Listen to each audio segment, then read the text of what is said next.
Hello everyone, this is Crazy Stay. You probably remember me for when I did the video where I was saying goodbye to my Honda Veloster Turbo, and a car that definitely I still miss.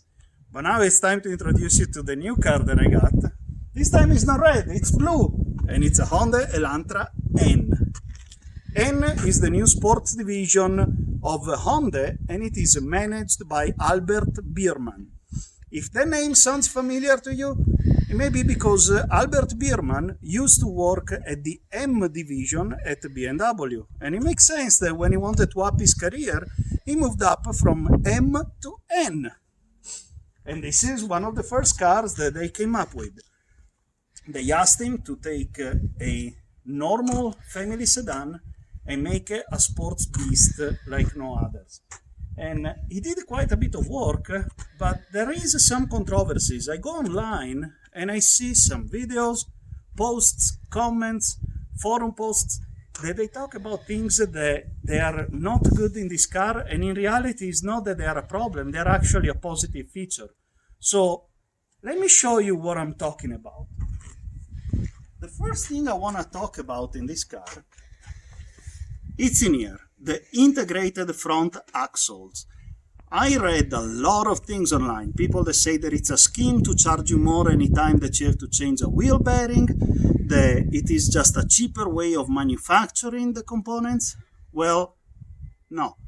Let me just stop these rumors and explain you. The integrated front axle, first of all, it takes longer to manufacture because Honda has to take the time to press fit all the units together, all the components together, and most importantly, you cannot break them apart once they're press fit. If you decouple them, they will not fit together anymore the right way. So it is important, it is a good thing that Honda takes the time to do this. But why doing this? They do it because it saves weight. About 4.4 pounds. And it may sound like a silly thing, but from the racing world where Honda as in the past few years really did a lot of good work in the rally, they learned that integrating the front axle reduces the amount of unsprung mass that the suspension has to work with. This makes the suspensions a lot more reactive because they have a lot less weight to manage underneath. So, will you be able to feel the difference driving this car on the street? Very likely not. But it is a nice feature to have, and it definitely changes the dynamics of the car. So it is a positive feature, which I understand it may be a little bit more expensive than a standard axle, but there is reasons. This is a sports car, you have to do some sacrifices. Staying in the suspension department, let's talk about the part that is not as enthusiastic as everything else, which is the front suspensions. It is a normal McPherson Strut. It is the cheapest, probably the simplest suspension that there is, but it's also the most reliable. I would have preferred a lot more if Honda put a double wishbone suspension or even a quadrilateral geometry suspension, but that's really wishful thinking. Reality is that those suspensions, they take a lot of space, and probably in this type of car there was no space for them. Needless to say, Albert Biermann pushed to have something done in the front suspension department, and this car features magnetic suspensions. And the magnetic suspensions, they are a cool feature because you can choose how hard or soft you want your suspensions to be, even as you drive the car. Now, sticking to what's on top of the suspensions, I'm going to show you something, because I heard a lot of things about this feature. If you open the hood, you notice immediately that the strut mounts, they don't have the classic strut bar that you would see on any sports car. Instead, Honda mounted this bracket in here to reinforce the strut mount, but there is not an actual strut bar in between. Some say that this is better than having a strut bar. Some say that it is a new design, it's evolution.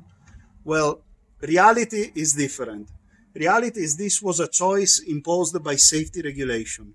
In the last few years, have been introduced safety regulations that impose car manufacturers to assure safety of pedestrians in case that they get run over.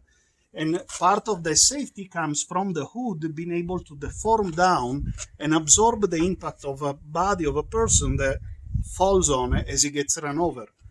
Having a bar going through here wouldn't definitely make it as a soft hit. So for that reason, they don't have it.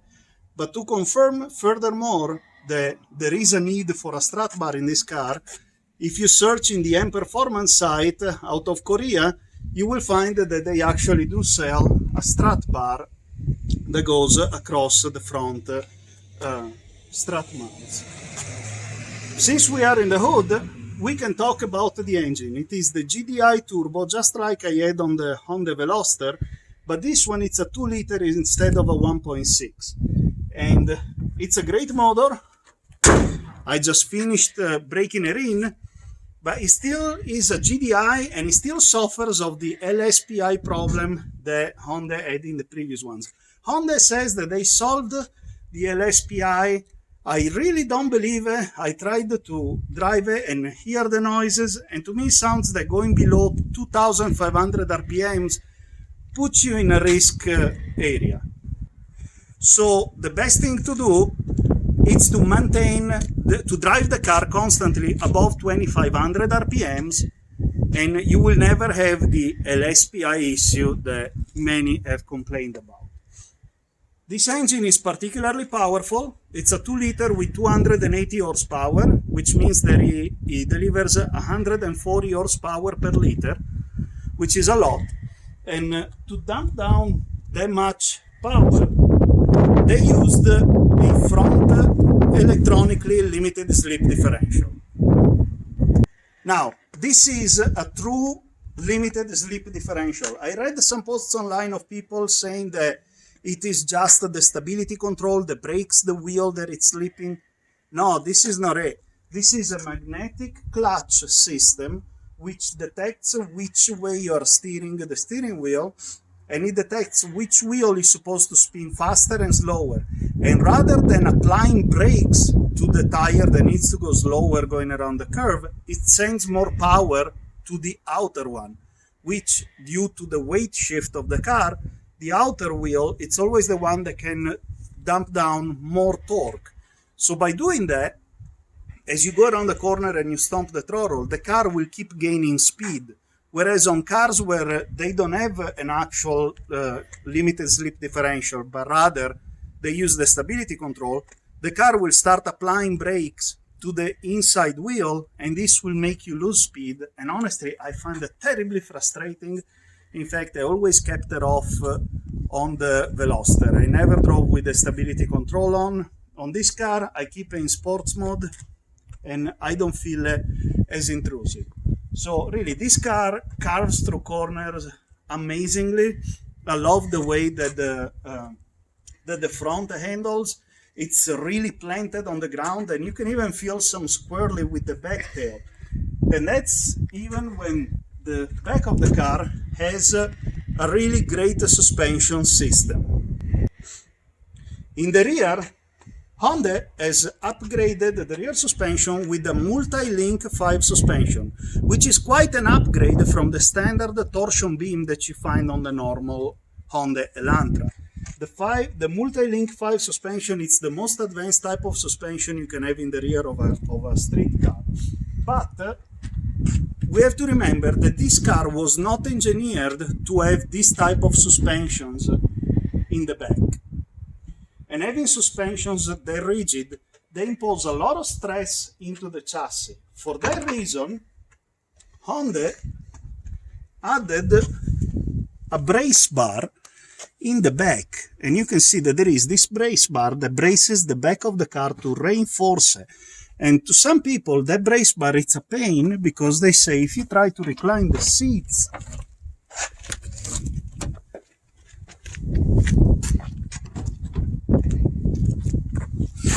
this thing will stay in front.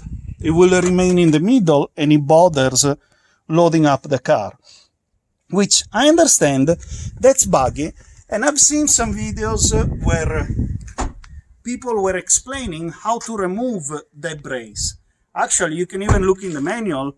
It's just 4 screws. It's no big deal to remove it.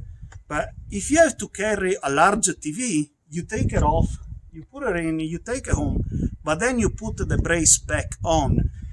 The brace is not there for aesthetic reasons. It's not there to look cool. There is a good reason for that. So this strut brace, if you have to remove it to transport something, that's good. Go ahead, do it, transport something, but put it back on. If you plan to remove it for good, well then why did you buy an N in the first place? If you plan to drive the car so slow the brace will never be under stress, well maybe you bought the wrong type of car. This car, it's intended to be a sports car, and that brace with this chassis, it's kind of necessary. Last thing we're going to be talking about is the exhaust. The exhaust in this car, it's a 2-tone type of exhaust. It makes 2 different noises. You can choose the quiet and the noisiest one. Some people argue that if you put it in Sports Plus, it makes even more noise. Well, in reality, that's something different, because when you put it in Sports Plus, according to what Albert Biermann has explained, you're actually enabling the anti-lag into the turbo. So when you hear those pop and bangs that you hear coming out the back if you are with the setting Sports Plus in the exhaust, they are not there to just be noisy and sound cool like some people say that it's a cool thing. Reality is that if you enable the Sport Plus feature, anytime that you release the throttle, the ECU will delay the ignition so much that it will cause the explosion to happen when the exhaust valve is open, which causes a high pressure bubble essentially to go through the turbo, making it spin fast even though you are in between gear changes. And that will cause the pop, but it also keeps the turbo spinning, which means that when you engage the next gear, the car has got full power. This is it. This is the technology that there is in this car. It's no gimmicks, it's true features to make this car handle like a true sports car while still remaining a nicely spacious family car. And that's the main thing. I bought this car because I needed more space. And this car has it. This car has good space in the rear. It's comfortable to take a trip on. So you can definitely have a family with this car, but when it's time to lay it down on the asphalt, this car has it. It's got a good punch. It's not a crazy super sports car, but it definitely shows off really good. So I hope I clarified some doubts over the features of this car. Thanks for watching. Ciao.